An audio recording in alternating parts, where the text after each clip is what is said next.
સુરતના ઉધના વિસ્તારમાં આવેલી U51 નંબરની સરકારી અનાજની દુકાનમાં પુરવઠા વિભાગના નિયમોની ધજાગરા ઉડાવી તોલાદ અને હેલ્પર દ્વારા મોટા પાયે છેતરપિંડી આચરવામાં આવી હોવાનું સામે આવ્યું છે। પુરવઠા વિભાગે દુકાન પર દરોડા પાડીને 7.24 લાખની ગેરરીતિથી અનાજ સગેવગે કરતા પકડી પાડ્યા। આ મામલે પુરવઠા વિભાગે દુકાનના સંચાલક અલ્પેશ મનહર સોની અને તોલાદ સુનિલ શ્યામલાલ સુયલ વિરુદ્ધ પાંડેસરા પોલીસ સ્ટેશનમાં છેતરપિંડીની ફરિયાદ નોંધાવી છે।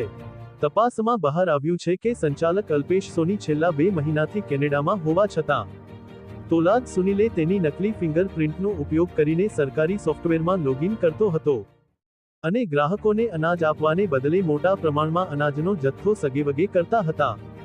સરકારી અનાજની દુકાનમાં 7.24 લાખની છેતરપિંડી। ઉધના ગાયત્રી સોસાયટી સ્થિત અમર રત્ન એપાર્ટમેન્ટમાં રહેતા અલ્પેશ સોનીએ પુરવઠા વિભાગમાંથી સરકારી અનાજની દુકાનનો પરવાનો મેળવી U51 નંબરની દુકાન ચલાવતા હતા। સરકારી નિયમ મુજબ અનાજ વિતરણ માટે સંચાલકે પુરવઠા વિભાગને ખોટી માહિતી આપી હતી। GTV ન્યૂઝ એડિટર જતીન જે શાહ, બ્યુરો રિપોર્ટ સુરત।